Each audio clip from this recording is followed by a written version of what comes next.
Hello, नमस्कार। तो स्वागत है आपका अपने यूट्यूब चैनल पर। My name is Nitish Kumar. और जो हमारा मैकेनिक्स का सिलेबस यहाँ पे चल रहा था, उसका आज का हमारा टॉपिक है सेंट्रल फोर्स। तो बिना देरी किए हुए फटाफट से कॉपी पेन निकालिए और हेडिंग डालिए सेंट्रल फोर्स। तो what is central force? Central force क्या है? तो सेंट्रल फोर्स को समझने के लिए मुझे यहाँ पर कुछ एज्यूम करना पड़ेगा। तो मैं यहाँ पे एज्यूम कर लेता हूँ कि मान लो कोई पार्टिकल है मास m, जो कि इस पाथ के अलोंग क्या कर रहा है, इधर मूव कर रहा है। तो अब इस पार्टिकल की किसी पर्टिकुलर टाइम पर हमें पोजीशन फाइंड करनी है। तो पोजीशन बताने के लिए हमें यहाँ पे एक कोऑर्डिनेट सिस्टम ड्रॉ करना पड़ता है। तो मैं इसमें कोऑर्डिनेट सिस्टम ड्रॉ कर लेता हूँ, जिसका एक्स एक्सिस ये रहा और वाई एक्सिस ये है, और ये है हमारा ओरिजिन O। और ये जो ओरिजिन है उसको मैं यहाँ पर फिक्स सेंटर मान लेता हूँ कि यहाँ पर ये क्या है, एक फिक्स सेंटर है। अब इस ओरिजिन O से इस मास पार्टिकल m की जो डिस्टेंस है वो क्या होगी, यहाँ पे r वेक्टर। तो ये r वेक्टर हमें क्या बता रहा है, किसी एक पर्टिकुलर टाइम पे इस पार्टिकल की पोजीशन हमें बता रहा है। तो अब मैंने अभी बताया कि ये पार्टिकल v वेलोसिटी से इस पाथ के अलोंग मूव कर रहा है, तो इसकी वेलोसिटी हर पॉइंट पर चेंज हो रही है। और जब वेलोसिटी चेंज होती है तो क्या होता है, मतलब चेंज इन वेलोसिटी, या फिर मैं बोलूँ कि rate of change of velocity क्या होता है, एक्सेलरेशन। तो इसका मतलब है कि ये पार्टिकल क्या कर रहा है, एक्सेलरेशन कर रहा है। और जब कोई भी पार्टिकल एक्सेलरेशन करता है, इसका मतलब है कि उसके ऊपर फोर्स लग रहा होता है। तो अगर मैंने मान लिया इस पार्टिकल पर लगने वाला फोर्स अगर सेंट्रल फोर्स है, तो उसकी क्या क्या कंडीशंस हो सकती हैं यहाँ पे। तो सबसे पहली कंडीशन क्या होगी इसकी, कि ये इस पर लगने वाला फोर्स अगर सेंट्रल फोर्स है तो उसकी जो डायरेक्शन है वो आर कैप की डायरेक्शन में होगी। इसका मतलब है एफ वेक्टर की डायरेक्शन जो होगी वो आर की डायरेक्शन में होगी, और इसकी डायरेक्शन माइनस आर कैप की डायरेक्शन में होगी। इसका मतलब है कि अगर इस पार्टिकल पर लगने वाला फोर्स अगर सेंट्रल फोर्स है तो उसकी डायरेक्शन या तो अवे फ्रॉम द सेंटर होगी या towards to a fix centre होगी। इसका मतलब अगर अवे फ्रॉम द सेंटर है तो डायरेक्शन होगी प्लस आर कैप, और टूवर्ड्स द सेंटर है तो डायरेक्शन होगी इधर माइनस आर कैप। और ये आर कैप क्या है, यहाँ पे ये आर कैप है इस आर की डायरेक्शन में यूनिट वेक्टर। तो आर कैप को लिख सकता हूँ मैं आर वेक्टर अपॉन आर। ये अब ये हो गई सेंट्रल फोर्स के लिए हमारी एक कंडीशन। तो क्या ये कंडीशन ही सफिशियंट है सेंट्रल फोर्स को डिफाइन करने के लिए? तो आंसर होगा नहीं। हमें इस सेंट्रल फोर्स को डिफाइन करने के लिए पूरी तरह से हमें चाहिए इसका एक मैग्नीट्यूड। तो दूसरी कंडीशन हो जाएगी हमारे पास कि ये सेंट्रल फोर्स है, जो इसका मैग्नीट्यूड क्या होगा। तो इस पार्टिकल पर लगने वाला फोर्स अगर सेंट्रल फोर्स है तो उसका मैग्नीट्यूड इस आर का फंक्शन होना चाहिए, मतलब function of the distance between fix centre and particle. तो मतलब ये एफ वेक्टर जो है इसका जो मैग्नीट्यूड होगा वो होगा आर का फंक्शन, इस तरह से। तो अब इस तरह से मैं एक सेंट्रल फोर्स को पूरी तरह डिफाइन कर पाता हूँ ये दो कंडीशंस के हिसाब से। तो इसका मतलब है कि सेंट्रल फोर्स को मैं लिख सकता हूँ F equal to F R और ये आर कैप, और ये हो गया हमारा इक्वेशन नंबर फर्स्ट। अब ये पूरी तरह से हमने सेंट्रल फोर्स को डिफाइन कर दिया है। तो हम सेंट्रल फोर्स को किस तरह से डिफाइन कर सकते हैं कि central force is a kind of force which is directed towards a fix centre और away from a fix centre, and the magnitude of central force should be the function of distance between fixed center and particle। तो अब मैं इसको यहाँ पे लिख सकता हूँ F vector is equal to F R R vector upon R. इस तरह से भी मैं यहाँ पे इसको लिख सकता हूँ। अब इसकी अगर मुझे डेफिनेशन लिखनी है तो मैं किस तरह से लिखूँगा यहाँ पे कि central force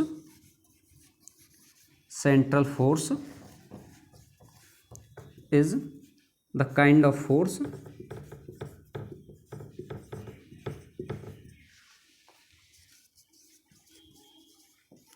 which is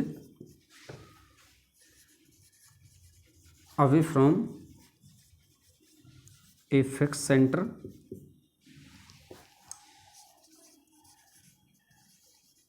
or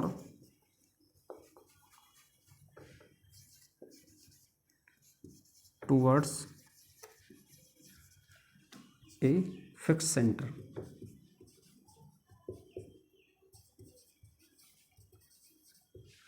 and magnitude of central force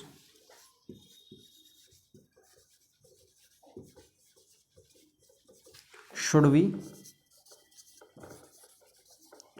the function of distance between fixed center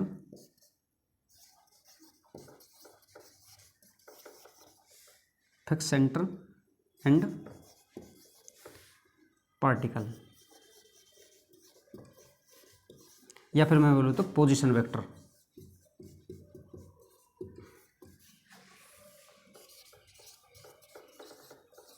ये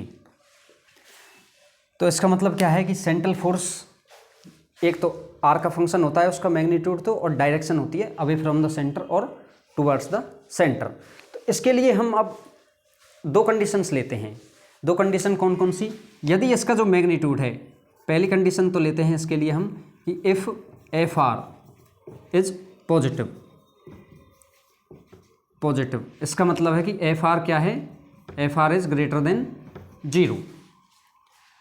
तो इसके लिए क्या हो जाएगा, फिर सेंट्रल फोर्स हम लिखेंगे तो F vector is equal to F R और आर कैप। ये तो इसका मतलब है कि ये क्या आया है, पॉजिटिव में आई है इसकी डायरेक्शन। तो डायरेक्शन पॉजिटिव है, इसका मतलब क्या है, ये सेंटर से कहाँ जा रहा है, दूर जा रहा है। इसका मतलब है अगर मैं किसी पार्टिकल को फोर्स लगा के दूर भेज रहा हूँ तो इसका मतलब है ये क्या हो रहा है, मेरे से रिपेल हो रहा है। तो ये क्या बताएगा यहाँ पे, रिपल्सिव नेचर को बताएगा कि सेंट्रल फोर्स कैसी नेचर का है, यहाँ पे रिपल्सिव नेचर है। तो ये शो कर रहा है यहाँ पे रिपल्सिव नेचर ऑफ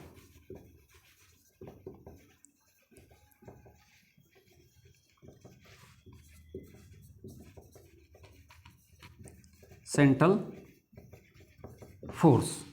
अब देखो, अब मैं दूसरी कंडीशन लेता हूँ यहाँ पे कि इफ़ एफ आर जो फोर्स का मैग्नीट्यूड है वो है नेगेटिव, और एक मैं लिख लेता हूँ कि F R is less than 0।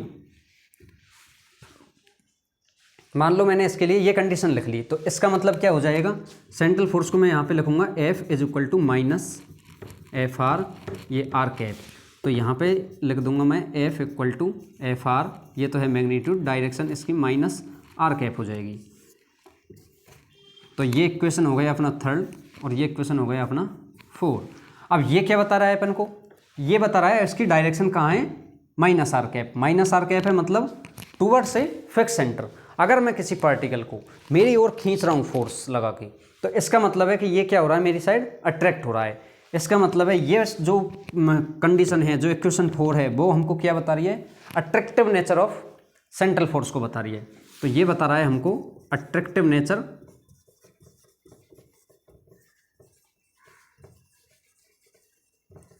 Of central force. क्या चीज़ें पता चली अब हमें दो चीज़ें पता चली कि एक तो इसका जो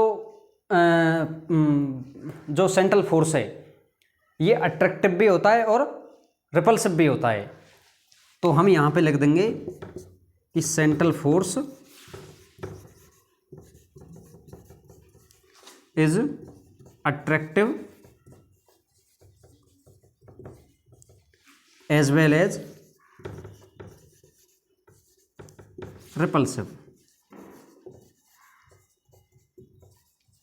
ये एक चीज़ हमें यहाँ से ये पता चली।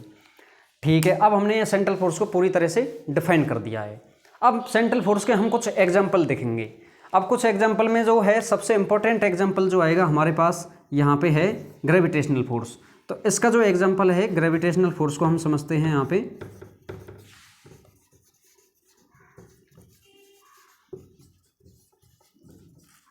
तो ग्रेविटेशनल फोर्स जो होता है दो मास पार्टिकल के बीच में लगता है, आप सबको पता है। तो मास पार्टिकल के बीच में लगता है, तो ये एक मास पार्टिकल मैंने यहाँ मान लिया, एक m2 मास पार्टिकल यहाँ मान लिया, इनके बीच की जो डिस्टेंस मैंने मानी है वो मैंने r मान ली है। तो अब जो ग्रेविटेशनल फोर्स जो अपन लिखेंगे वो कैसे लिखेंगे, G m1 m2 upon are square. अब देखो अगर मैंने यहाँ पे m1 को यहाँ पे फिक्स सेंटर मान लिया है तो m1 जो है m2 को क्या करेगा, अपनी ओर अट्रैक्ट करेगा। इसका मतलब इसकी जो फोर्स की जो डायरेक्शन होगी वो कहाँ होगी, माइनस आर कैप डायरेक्शन में होगी।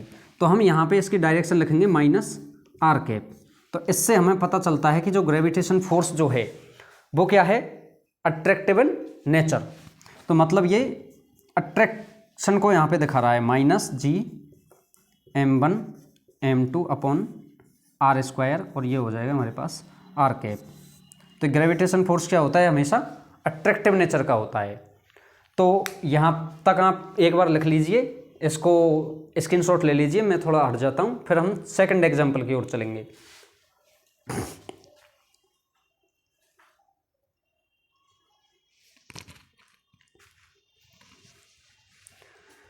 तो आई होप आपने स्क्रीनशॉट ले लिया होगा। तो सेकंड एग्जाम्पल जब हम इसका डिस्कस करेंगे तो सेकंड एग्जाम्पल कौन सा है इसका, इलेक्ट्रोस्टैटिक फोर्स।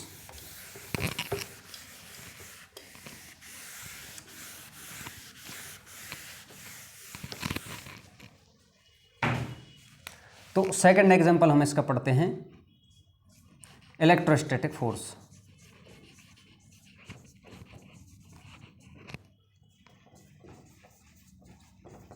या फिर कूलाम फोर्स।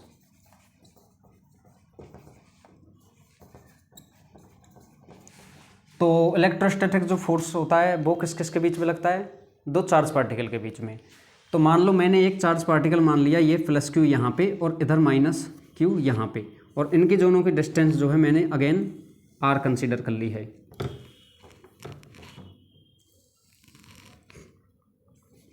तो इसका हम अगर लिखेंगे फोर्स F इक्वल टू के Q1 Q2 upon are square. अब यहाँ पे अगर मैंने यहाँ पे x Q1 को ये फिक्स सेंटर मान लिया है, तो जो ये माइनस क्यू है वो क्या होगा, इसकी तरफ अट्रैक्ट होगा। तो यहाँ पे जो फोर्स की डायरेक्शन है वो क्या होगी, अगेन माइनस आर कैप होगी। इसका मतलब यहाँ पे किसको बता रहा है, अट्रैक्शन को दिखा रहा है। तो इसको लिखूंगा हम F equal to 1/4πε0 Q1 Q2 upon are square, और ये माइनस यहाँ पे और ये है आर कैप। और वहीं मैंने इसमें अगर ये तो है अपना केस फर्स्ट, और यहीं मैं अगर इसमें ले लूँ केस सेकंड, तो केस सेकंड क्या लूँ मैं इसमें, केस सेकंड में मैं लूँगा यहाँ पे कि इस प्लस क्यू जो चार्ज है इधर भी मैं क्या ले लूँगा, प्लस क्यू चार्ज ले लूँगा, और अगेन इनके बीच की जो डिस्टेंस है मैंने आर कंसीडर कर ली है। तो अगर मैंने ये जो है यहाँ पे फिक्स सेंटर अगर मान लिया है, तो ये प्लस क्यू चार्ज इस प्लस क्यू चार्ज को क्या करेगा, अपनी तरफ से रिपेल करेगा। मतलब यहाँ पे जो फोर्स की डायरेक्शन होगी वो क्या होगी, प्लस आर कैप होगी। तो प्लस आर कैप होगी, इसका मतलब है कि यहाँ पे हम फोर्स जो लिखेंगे वो लिखेंगे 1/4πε0 Q1 Q2 upon are square, और ये है आर कैप।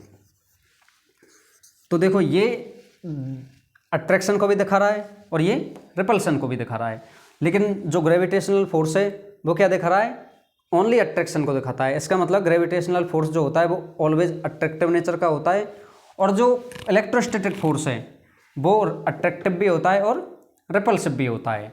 ये हो गए हमारे दो बहुत इंपॉर्टेंट एग्जाम्पल सेंट्रल फोर्स के। अब हम आगे पढ़ते हैं इनके बारे में। तो जो यहाँ पे ग्रेविटेशनल फोर्स है और इलेक्ट्रोस्टैटिक फोर्स है, ये किस तरह के फोर्स होते हैं, ये होते हैं conservative force.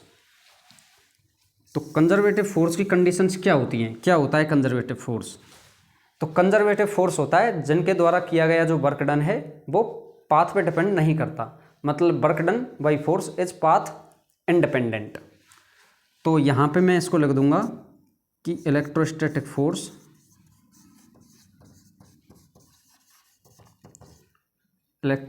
Force and gravitational force is conservative.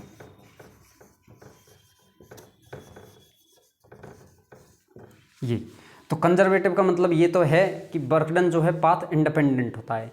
लेकिन एक और कंडीशन है इसकी, जो हम वेक्टर में पढ़ते हैं कि अगर कोई भी वेक्टर या कोई भी फील्ड कंजर्वेटिव है तो उसका कर्ल जीरो होता है।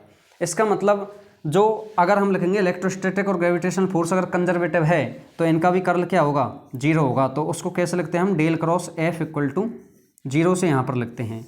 अब ये दोनों एग्जाम्पल है किसके, सेंट्रल फोर्स की। तो ये कंजर्वेटिव है तो इसका मतलब है कि सेंट्रल फोर्स भी क्या होता है, कंजर्वेटिव होता है। तो तीसरा जो हम यहाँ पे इम्पोर्टेंट जो लिखते हैं वो लिखते हैं कि central force is also conservative.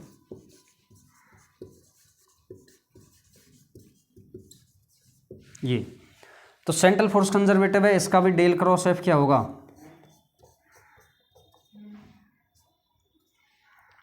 Zero. अब हमें वेक्टर की एक बहुत ही इंपॉर्टेंट जो है प्रॉपर्टी याद करनी होगी यहाँ पे, कि अगर किसी फील्ड का कर्ल अगर जीरो है तो हम उसको किस में लिख सकते हैं, negative of gradient of scalar function में हम उसको लिख सकते हैं। जैसा कि आपने उसमें वेक्टर में पढ़ा होगा इसके बारे में, तो देखो उसको लिखते हैं अपन एक बार।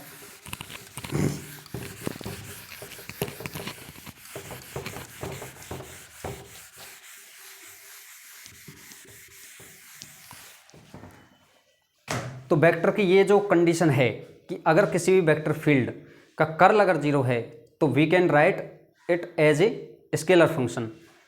तो if curl of force is equal to zero then we can write it as the gradient of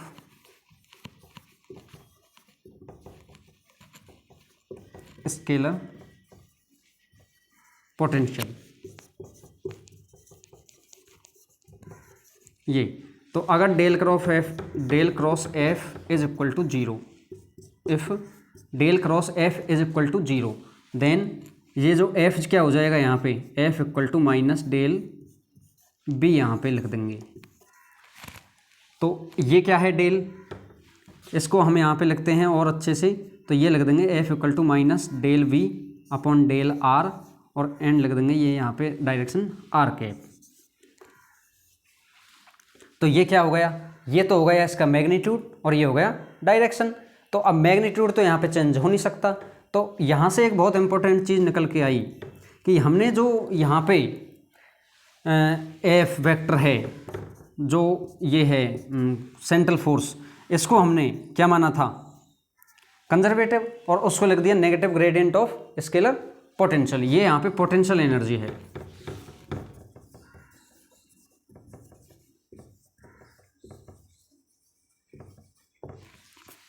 अब हम इसको क्या लिख सकते हैं, एफ इक्वल टू, अब ये आर का फंक्शन होता है तो इसको अपन लिखेंगे minus del V upon del R, और ये आर कैप की लिख देंगे are vector upon are.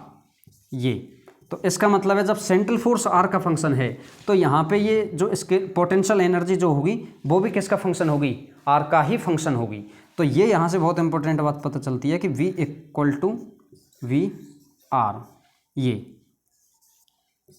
Equation number 5, ये यहाँ से बहुत ही इंपॉर्टेंट लाइन पता चलती है हमें।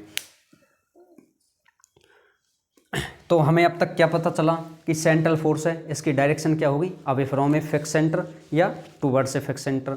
दूसरी चीज़ पता चली, इसका जो मैग्नीट्यूड होगा वो किसका फंक्शन होगा, आर का फंक्शन होगा। फिर इसके एग्जाम्पल हमने देखे, और ये किस नेचर का होता है, अट्रैक्टिव भी होता है और रिपल्सिव भी होता है। और इससे एग्जाम्पल कौन कौन से देखे थे अपने, ग्रेविटेशनल फोर्स देखा था और इलेक्ट्रोस्टैटिक फोर्स देखा था। उसके बाद ये क्या होता है, कंजर्वेटिव होता है, तो इसका कर्ल जीरो होता है, और अगर कर्ल इसका जीरो है तो इसको हम gradient of scalar potential energy के टर्म में लिख सकते हैं। और ये जो है आर का फंक्शन होता है तो यहाँ पे पोटेंशियल एनर्जी भी क्या होगी, आर का ही फंक्शन होगी। तो ये अभी तक हमने यहाँ पे पढ़ा है। तो इसको और आगे पढ़ने के लिए हम थोड़ा सा इसको आप लिख लीजिए। एक बार मैं साइड हट जाता हूँ 5 सेकंड में, फिर आगे चलते हैं।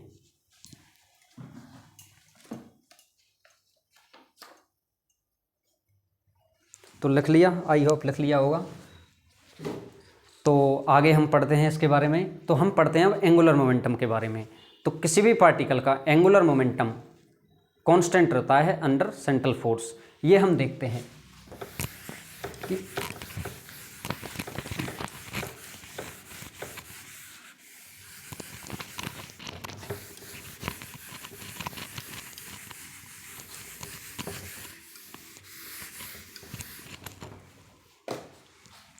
तो अगला पॉइंट है हमारा कि angular momentum under central force is constant.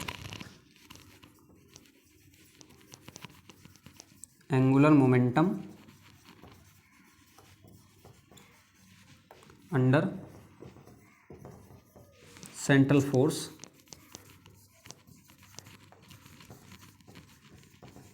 Is constant.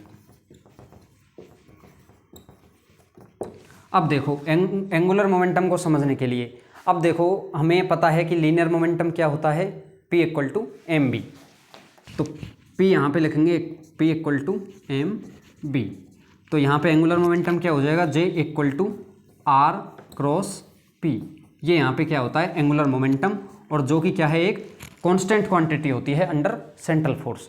तो अब हमें इसको कांस्टेंट प्रूफ करने के लिए क्या करना पड़ेगा, इसका टाइम डेरिवेटिव करना पड़ेगा, और वो टाइम डेरिवेटिव इक्वल टू 0 करना पड़ेगा। और हमें पता है कि जब किसी भी क्वांटिटी का टाइम डेरिवेटिव 0 होता है, इसका मतलब है कि वो एक कांस्टेंट क्वांटिटी होती है। तो चलिए हम इसका टाइम के रिस्पेक्ट में डेरिवेटिव करते हैं। तो D J vector upon D T is equal to, अब इनका भी होगा तो इनका करेंगे अपन, तो आर ऐसे कैसे ही cross d p by d t plus फिर आर का करेंगे d r upon D t cross p vector. देखो again d J upon D T is equal to हो जाएगा आर वेक्टर क्रॉस, अब हम सबको पता है d p by d t क्या होता है, फोर्स। तो इसको लिख देंगे अपन फोर्स के टर्म में, plus d r d t अपन को पता है क्या होती है, वेलोसिटी। तो ये लिख देंगे अपन वेलोसिटी क्रॉस, अब P है लीनियर मोमेंटम, तो लीनियर मोमेंटम को अपन लिख देंगे m इंटू बी। ये हमारे पास, तो यहाँ पे अपन ने क्या चीज़ लिखी है, एक तो लिखा है कि डी पी डी टी क्या है, इसको अपन ने फोर्स लिख दिया है, और डी आर डी टी है, इसको अपन ने वेलोसिटी लिख दी है। ये दो चीज़ें अपन ने यहाँ पे चेंज करी है। अब अगेन जो नेक्स्ट लाइन होगी उसमें भी अपन कहेंगे कि डीजे वाले बाबू मेरा गाना चला दो। तो देखो गाना चलाएंगे तो सबसे पहले ये जो है आर कैप, इसको मैं क्या लिख सकता हूँ, आर, ये जो है आर वेक्टर, तो आर वेक्टर को मैं लिख सकता हूँ आर कैप क्रॉस। अब देखो यहाँ पे जो फोर्स है, हम सेंट्रल फोर्स की बात कर रहे हैं, तो सेंट्रल फोर्स क्या होगा, यहाँ पे सेंट्रल फोर्स होगा एफ आर कैप। ये सेंट्रल फोर्स की हमने कंडीशन लिख दी, प्लस अब यहाँ पे जो एम है ये है मास। अब ये मास क्या रहता है, ऑलवेज कांस्टेंट, तो मास को हम बाहर ले लेंगे और अंदर बच जाएगा बी क्रॉस वी। ये अब अगेन हम जब अब इसको करेंगे तो डी जे वैक्टर अपॉन डी टी, ये क्या आना चाहिए हमारे पास, 0 आना चाहिए। तो अब हम देखते हैं, देखो यहाँ पे तो ये एफ आर है, ये क्या है फोर्स का मैग्नीट्यूड, तो ये तो रहेगा कांस्टेंट। उसके बाद एक आर ये है, ये भी क्या है मैग्नीट्यूड, तो ये दोनों बाहर जाएंगे, तो ये अपन लिख देंगे आर एफ आर, तो अंदर हमारे पास बच जाएगा यहाँ पे R cross R cap cross R cap, ये प्लस एम है बाहर। अब अपन को पता है कि जो एम बाहर है बी क्रॉस बी, तो अपन ने पढ़ा हुआ है कि जो ये वेलोसिटी है, कोई भी वेक्टर क्वांटिटी है, इसका खुद के साथ ही क्रॉस प्रोडक्ट करने पर क्या आता है, 0 निकल के आता है। तो ये क्वांटिटी क्या हो जाएगी, पूरी 0 हमारे पास हो जाएगी। तो नेक्स्ट लाइन में भी हम कहेंगे कि D J upon D T is equal to, अब देखो ये भी अंदर क्या है अपने पास आर क्रॉस आर, तो वही चीज़ यहाँ पे लागू होगी, तो ये यहाँ पे भी आर क्रॉस आर क्या हो जाएगा, अगेन 0 हमारे पास हो जाएगा। तो यहाँ से क्या निकल के आया, ये निकल के आया D J vector upon D T is equal to 0।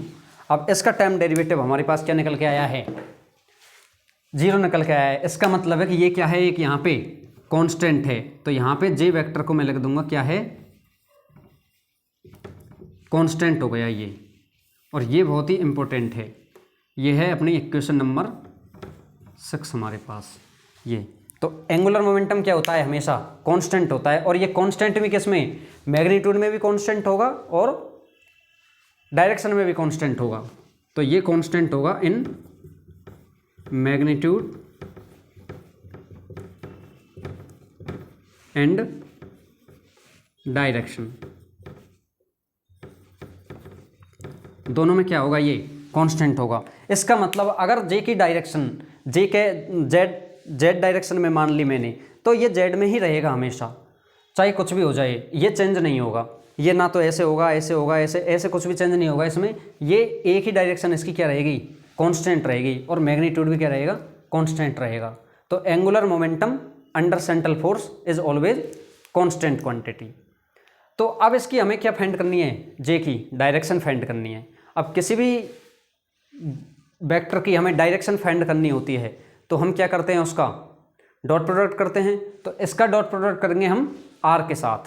तो डायरेक्शन ऑफ, तो यहाँ पे अपन करेंगे नेक्स्ट पॉइंट में डायरेक्शन ऑफ जे वेक्टर। अब डायरेक्शन ऑफ जे निकालने के लिए अपन क्या करेंगे, इसका आर वेक्टर के साथ क्या करेंगे, डॉट प्रोडक्ट करेंगे, और उसको क्या कर देंगे, इक्वल टू 0 कर देंगे। अब अपन को पता है कि R J cos theta is equal to 0। अब यहाँ पे आर भी नॉट इक्वल टू 0 है, जे भी नॉट इक्वल टू 0 है, तो यहाँ पे 0 क्या होगा, कॉस थीटा। और जब कॉस थीटा 0 है तो इसका मतलब यहाँ पे थीटा क्या निकल के आया है, थीटा निकल के आया है यहाँ पे 90 डिग्री। इसका मतलब ये थीटा है जो किस किस के बीच का है, ये है आर का और जे के बीच का। तो इसका मतलब है कि आर क्या है, परपेंडिकुलर है जे के, ऑलवेज। तो इसका मतलब है कि अगर आर जे के परपेंडिकुलर है, तो मान लो मैंने अगर जे की डायरेक्शन ये मान ली है, तो आर कहाँ होगा, आर हमेशा इसके परपेंडिकुलर ही रहेगा हमेशा, चाहे ये रहे, चाहे ये रहे, चाहे ऐसे रहे, कहीं भी रहे, लेकिन रहेगा इसके परपेंडिकुलर। तो इससे क्या चीज़ पता चलती है हमें कि मान लो अगर मेरी जे की डायरेक्शन ये है जेड डायरेक्शन में मैंने जे मान लिया है, तो देखो ये हो गया अपना मान लो एक्स डायरेक्शन, ये हो गया वाई डायरेक्शन। तो अब मैंने जब इसकी डायरेक्शन जेड मानी है जे की, तो आर कहाँ होगा, इधर, और ये कौन सा प्लेन है अपना, एक्स वाई प्लेन। तो हमेशा आर किस में रहेगा, एक्स वाई प्लेन में। तो ये क्या होगा अपना आर, और ये रहेगा ऑलवेज एक्स वाई प्लेन में। तो इसका मतलब है कि आर क्या बता रहा है अपन को, पार्टिकल की पोजीशन बता रहा है, और पार्टिकल मूव कर रहा है, तो मूव किस में कर रहा है, पार्टिकल इस प्लेन में मूव कर रहा है। तो इसका मतलब हो गया कि सेंट्रल फोर्स के अंडर में जो भी मोशन होती है वो किस में होती है, ऑलवेज इन ए प्लेन। तो हम इसमें लिख देंगे कि मोशन, ऊपर लिख देता हूं मैं, यहाँ पे जगह नहीं है, ये लिख लिया होगा आपने, एक बार लिख लो इसको। तो अगेन देखो, अब हम यहाँ पे लिखेंगे एक important line,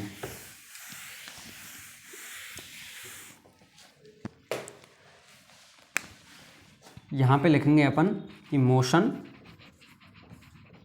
under central force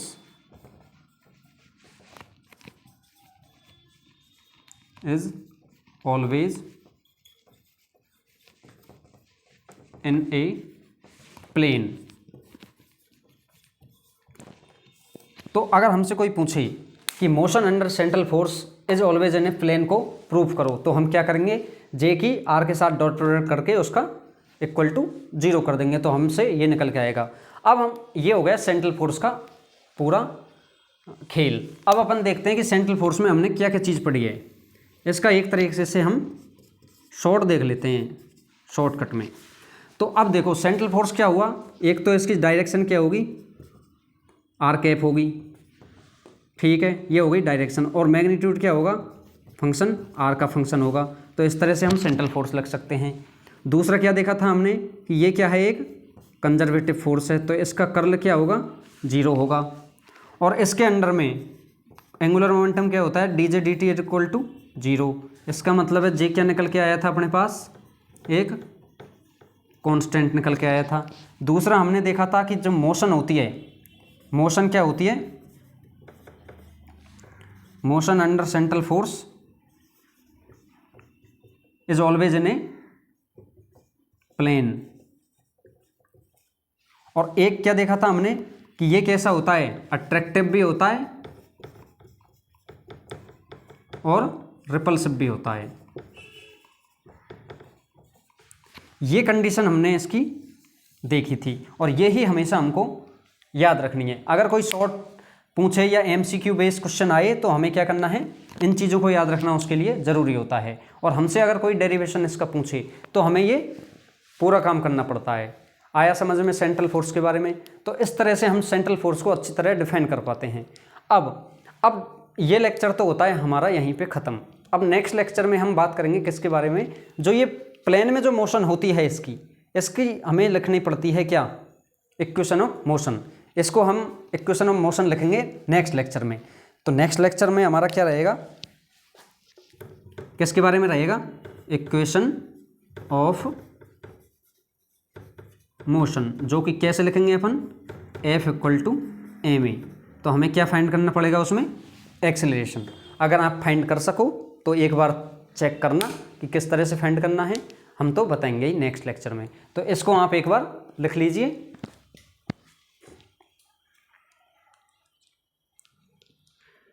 तो स्क्रीनशॉट आप इसका ले सकते हैं।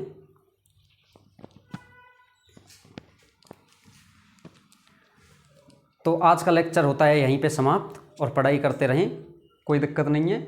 आगे कोई भी समस्या होगी तो देख लेंगे। ठीक है, नमस्कार।